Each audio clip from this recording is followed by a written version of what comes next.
Hi there.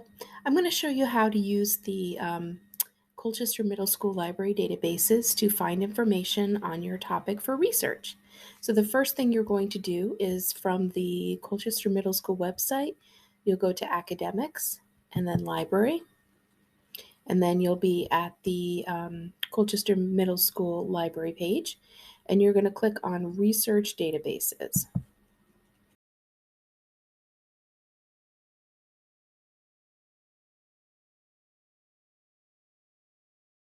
Today, the database that we're going to be using is we're going to start with one called Encyclopedia Britannica.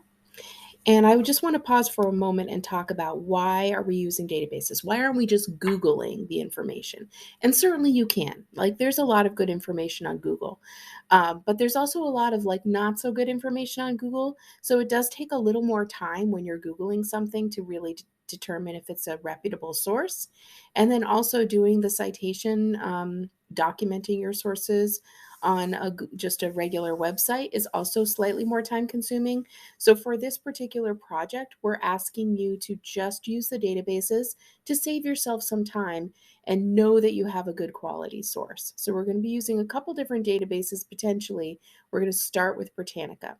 So notice here there's the link, and then there's also the access ID and the password are listed right here. So pay attention to those, Colchester and CMS. I'm going to click this link, and then it's going to ask for the username and password.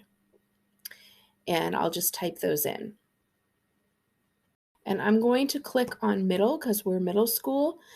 Within an individual article, you could go higher or lower if you want to try that. But I find that the articles in the middle are really sometimes the best articles and the longest articles with the most information. So we're going to start there. And then from here, you can type in to the search box, just the same as if you were doing a Google search.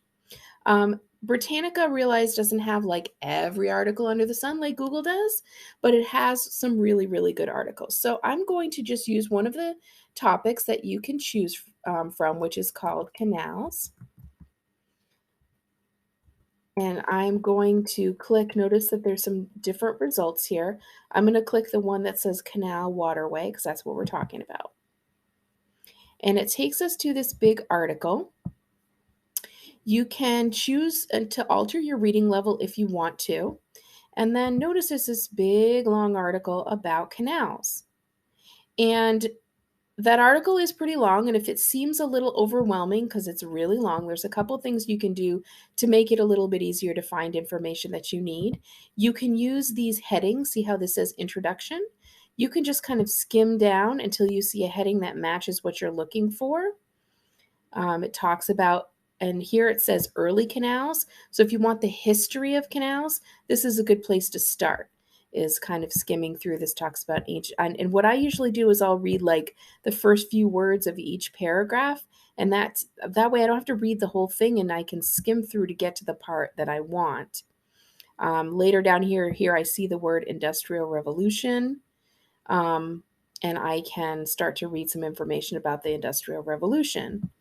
And another thing that I could do, if I wanted to, is I could actually, within this article, I can do, and I can do this on any website or any web page or anything on the web. If I hold down Control on my keyboard and I hit F, it opens up a search box, and I can put in Industrial Revolution, and notice that it immediately jumped me to that part of the article. And you can see, I'll just type out the whole thing so you can see.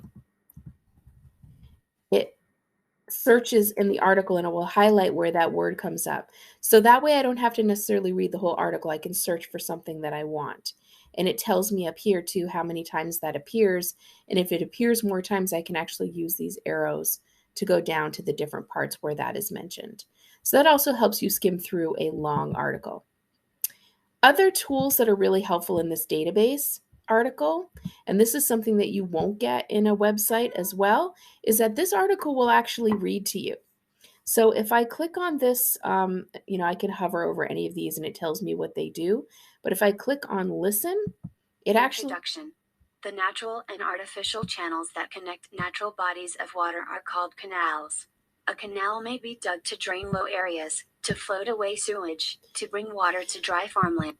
Okay, so it actually reads to you. It does read in a bit of a robot voice, but it does read to you, so that could be helpful.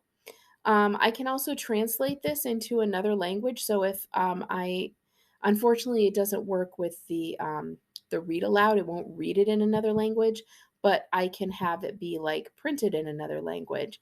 So say I want to try to read it in Nepali, I can um, do that. I can read this whole thing in Nepali. To get out of that, I can just go up here to where it says, in the top it says translated to Nepali, and I can click show original, and it will take it back to English. This also will print things up for me, and I can make the font size bigger if it's helpful. And I can I can save this into my Google Drive. The last thing I want to show you that is something that you are going to need for your assignment is you need to cite your source. The reason why you need to cite your source is you need to document or give credit for where you're getting your information from, so you're avoiding plagiarism. So if I click on Cite, it pops up a box. It has the entire citation already done for you. All you have to do is highlight this and copy it and paste it into your assignment.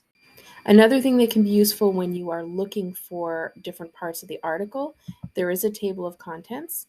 So this might help you find the different sections when we're talking about the headings, find the different sections in the article. Another useful thing you can do is if you click images and videos up here at the top, some of the articles have some useful images and some useful like little videos and things that you can use. But probably the one you'll find the most useful is where it says related. And if I click on related, it gives some other articles within Britannica that might also have some good information on your topic. So, for example, if you want to learn about the Erie Canal, which was one of the first canals, the first major canals in the United States made during the Industrial Revolution, you could read that article. Or, as we know, if you're looking at your list of inventions, Robert Fulton was one of the people that helped create the Erie Canal. You can click on Robert Fulton and it will give you the article about him, which also might have some interesting and useful information about your topic. So I highly recommend that you kind of explore some of the other resources within Britannica.